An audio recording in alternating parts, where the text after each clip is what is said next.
Hello friends, welcome back to Vijay school cooking. எல்லோரும் எப்படி இருக்கீங்க? சேஃபாக இருக்கீங்களா? இன்றைக்கி நம்ம சேனலில் ரொம்ப சூப்பரான அயன் சத்து நிறைஞ்ச ஆட்டு ரத்த பொரியல் தான் பார்க்க போகிறோம்.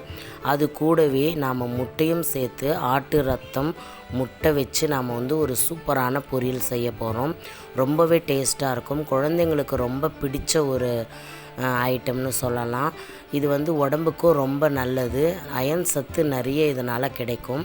ஸோ இந்த ஆட்டு ரத்த முட்டை பொரியல் எப்படி செய்யலாம்னு நம்ம வீடியோக்குள்ளே போய் பார்க்கலாம். வீடியோக்குள்ளே போகிறதுக்கு முன்னாடி நம்ம சேனலை புதுசாக பார்க்குறவங்க வீடியோ ஸ்கிப் பண்ணால் முழுவதுமாக பாருங்கள்.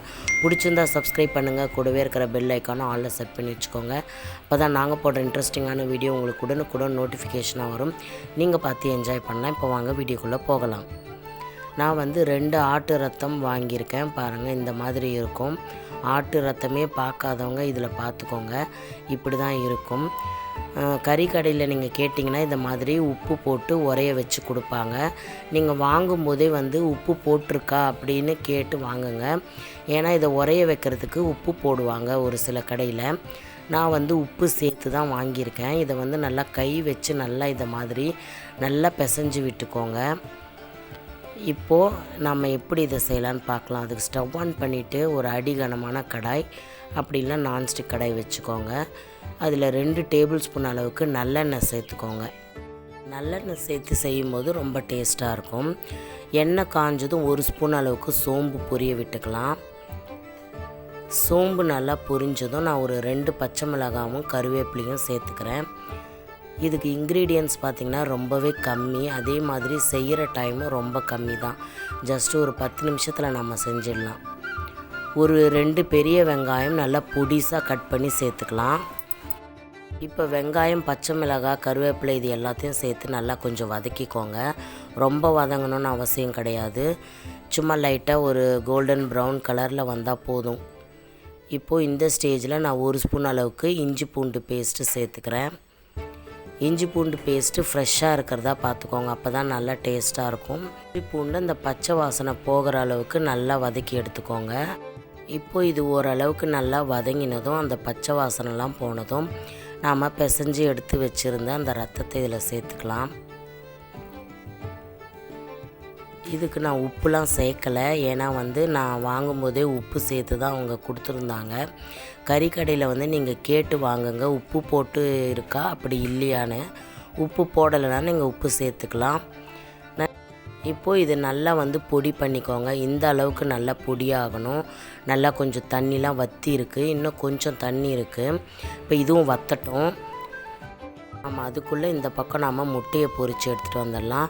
அதுக்கு ஸ்டவ் ஆன் பண்ணிவிட்டு ஒரு சின்ன கடாய் வச்சுக்கோங்க. அதில் ஒரு டேபிள் ஸ்பூன் அளவுக்கு ஆயில் விட்டுக்கோங்க.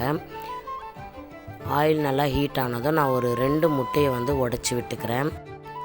இது போல் நீங்கள் முட்டையை சேர்த்து அந்த ரத்தத்தோடு கொடுக்கும்போது குழந்தைங்க விரும்பி சாப்பிடுவாங்க. ஒரு டிஃப்ரெண்ட்டாக இருக்கட்டும் அப்படின்னு சொல்லிட்டு தான் இதில் நான் முட்டை சேர்த்துருந்தேன். ஆனால் ரொம்பவே செம்ம டேஸ்ட்டாக இருந்துச்சு. முட்டையும் இந்த ரத்தமும் சேர்ந்து ரொம்பவே நல்லா இருந்தது. முட்டைக்கு தேவையான அளவு உப்பு சேர்த்துக்கோங்க. 1 ஸ்பூன் அளவுக்கு பெப்பர் சேர்த்துட்டு நல்லா மிக்ஸ் பண்ணிவிடுங்க. முட்டையை நல்லா பொரித்ததும் நாம் இதை அப்படியே எடுத்து அந்த ரத்த பொரியலில் சேர்த்துடலாம். இப்போ பாருங்கள், இது ஓரளவுக்கு நல்லா வதங்கியிருக்கு. கொஞ்சம் தண்ணியும் வற்றி இருக்குது. இப்போ நாம் பொரித்து எடுத்த முட்டையை இதில் சேர்க்க போகிறோம். நான் மறுபடியும் சொல்கிறேன், முட்டைக்கு மட்டும்தான் நான் உப்பு சேர்த்துருந்தேன், ரத்தத்துக்கு நான் சேர்க்கலை. இப்போது ரத்தத்துக்கு தேவையான 1 ஸ்பூன் அளவுக்கு பெப்பர் தூள் சேர்த்துக்கோங்க. இப்போ நம்ம ஆல்ரெடி பொரித்து வச்சுருந்த முட்டையை இதில் சேர்த்துட்டு இந்த முட்டையும் இந்த ரத்தத்தையும் நல்லா மிக்ஸ் பண்ணிக்கோங்க. அவ்வளோதான் ஃப்ரெண்ட்ஸ், ரொம்ப ஈஸியாக குயிக்காக ரெடி ஆகிடுச்சு. இந்த ரத்தம் சீக்கிரமாகவே வெந்துடும். ஒரு 10 நிமிஷம் இருந்தால் போதும். நீங்கள் ரொம்ப வேக வைக்கணும்லாம் அவசியம் கிடையாது. இதில் நாம் மிளகுத்தூள் சேர்த்துருக்கோம், முட்டையிலையும் மிளகுத்தூள் சேர்த்துருக்கோம். அதனால் ரொம்பவே சூப்பராக இருக்கும். டேஸ்ட்டும் நல்லாயிருக்கும். இப்போ இது நீங்கள் சூடான சாதத்தில் போட்டு பிசைஞ்சு சாப்பிட்லாம். ரொம்ப டேஸ்ட்டாக இருக்கும். அப்படி இல்லைன்னா சைட் டிஷ்ஷாக வச்சு சாப்பிட்லாம். ஓகே ஃப்ரெண்ட்ஸ், இந்த வீடியோ கண்டிப்பாக உங்களுக்கு ரொம்ப பிடிச்சிருக்குன்னு நினைக்கிறேன். பிடிச்சிருந்தால் நம்ம சேனலை சப்ஸ்கிரைப் பண்ணுங்கள். உங்கள் ஃப்ரெண்ட்ஸ் ரிலேட்டிவ்ஸ்க்கு இந்த வீடியோவை நிறைய ஷேர் பண்ணி விடுங்க. அண்ட் எனக்கு சப்போர்ட் பண்ணிகிட்டே இருங்க. நெக்ஸ்ட் ஒரு இன்ட்ரெஸ்டிங்கான வீடியோவில் சந்திக்கலாம். Until it's bye from Vijay. உங்களுக்கு எதனா குக்கிங் வீடியோ வேணும்னா நீங்கள் தாராளமாக கமெண்ட் செக்ஷனில் எனக்கு கமெண்ட் பண்ணுங்கள். உங்களுக்கு தேவையான வீடியோ இது போடுங்க அப்படின்னு சொன்னிங்கன்னா நான் கண்டிப்பாக உங்களுக்கு மேக் பண்ணி போடுவேன். நம்ம சேனலை சப்ஸ்கிரைப் பண்ணுங்கள். நெக்ஸ்ட் ஒரு இன்ட்ரெஸ்டிங்கான வீடியோவில் சந்திக்கிறேன். until then bye from Vijis. Thanks for watching.